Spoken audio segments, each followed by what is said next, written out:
ناظرین، آج کل ڈیجیٹل کرنسی یا کرپٹو کرنسی کی بڑی دھوم ہے۔ انٹرنیٹ پر جسے دیکھو وہ پائی کرنسی پر انویسٹمنٹ کے مشورے دے رہا ہے۔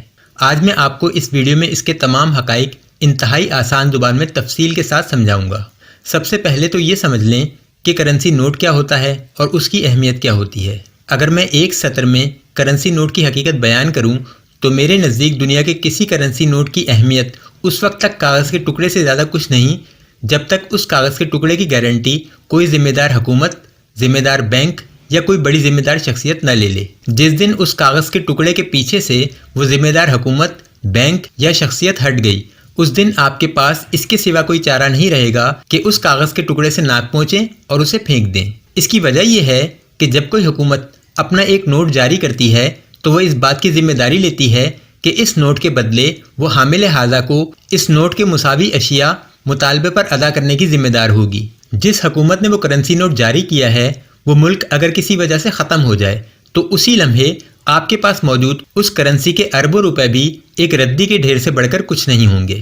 مثال کے طور پر اگر آپ کے پاس ایک امریکی ڈالر موجود ہے تو آپ کو یہ اطمینان ہوتا ہے کہ اس ایک ڈالر کی ذمہ داری امریکہ نامی ایک ملک نے لے رکھی ہے، لہٰذا آپ جب چاہیں جہاں چاہیں اس ایک ڈالر کے بدلے دنیا کے کسی بھی خطے میں اس ایک ڈالر کے مساوی اشیاء حاصل کر سکتے ہیں۔ اگر آپ پاکستان میں موجود ہیں تو آپ اس ایک ڈالر میں 153 پاکستانی روپوں کے مساوی شاپنگ کر سکتے ہیں۔ لیکن اگر کسی وجہ سے امریکہ تباہ ہو جائے یا برباد ہو جائے تو اس کے بعد دنیا کے ہر خطے میں اس کا جاری کردہ یہ بل کسی اہمیت کا حامل نہیں رہے گا، کیونکہ وصول کرنے والا یہ جان جائے گا کہ اس ڈالر کی ذمہ داری لینے والی حکومت کا اب کوئی وجود نہیں رہا، لہٰذا اس کے مساوی کسی بھی شے کا تقاضا اب کسی سے کیا ہی نہیں جا سکتا۔ یعنی میں کسی شخص کو ایک ڈالر کے بدلے 153 روپے دے دوں تو مجھے اب اس ڈالر کے بدلے 153 روپے کون دے گا؟ یعنی حکومت ڈوبے، بینک ڈوبے یا کوئی کاروباری شخص ڈوبے، ان کے جاری کردہ نوٹوں کے حاملین میں فائدے میں صرف وہ رہے گا جو ان کے ڈوبنے سے ایک لمحہ پہلے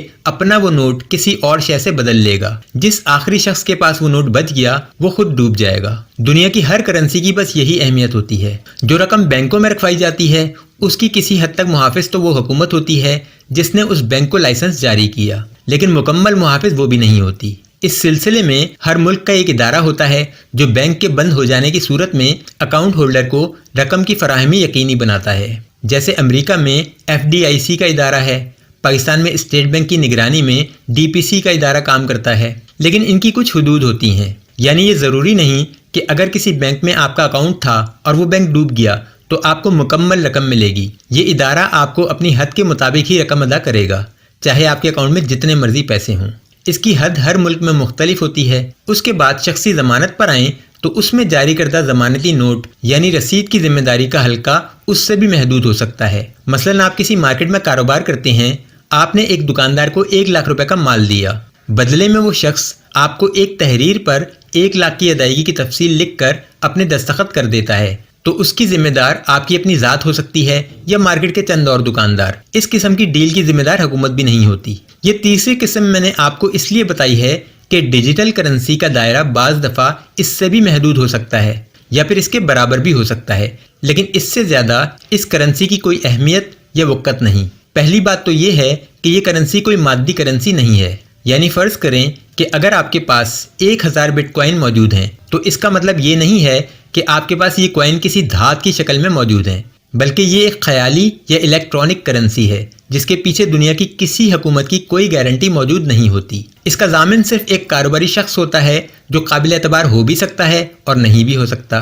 یعنی فرض کریں کوئی ڈیجیٹل کرنسی اپنی اہمیت بنوانے میں اس حد تک کامیاب ہو گئی کہ دنیا کی بیشتر آبادی اس کے بدلے آپ کو اشیاء کی فراہمی کو تیار ہے، تو آپ کسی حد تک محفوظ ہیں۔ جیسے آپ کسی بینک کے چیک کے ذریعے اشیاء خرید سکتے ہیں، لینے والے کو یقین ہوتا ہے کہ چیک کیش ہو جائے گا، اگر یقین نہ ہو تو وہ چیک بھی کسی کام کا نہیں۔ مختصر یہ کہ جب تک لینے والا اس کرنسی کو لے کر اس کے بدلے میں آپ کو اشیاء فراہم کرنے کو تیار ہے تب تک آپ محفوظ ہیں۔ لیکن جس دن اس ڈیجیٹل کرنسی کو لانچ کرنے والے بھاگ گئے یا ڈوب گئے اور دنیا کی منڈی میں اس کی خبر عام ہو گئی تو آپ کے اکاؤنٹ میں چاہے لاکھوں کی کرنسی ہو یا کروڑوں کی، سب بیکار ہے۔ پھر آپ زیادہ سے زیادہ اپنے ملک کی کسی عدالت میں ایک فراڈ کا کیس دائر کر سکیں گے جس میں شاید آپ کو یہ تک نہ پتا ہو کہ آپ نے کیس کرنا کس کے خلاف ہے۔ لہٰذا اس معاملے میں جو بھی کریں گے اس کی ذمہ داری صرف اور صرف آپ کی ذات ہوگی۔ اب سوال یہ ہے کہ یہ ڈیجیٹل یا کرپٹو کرنسی دنیا کے لیے اچھی ہے یا بری۔ اس موضوع پر انشاءاللہ اگلی ویڈیو میں تفصیلی بات کریں گے،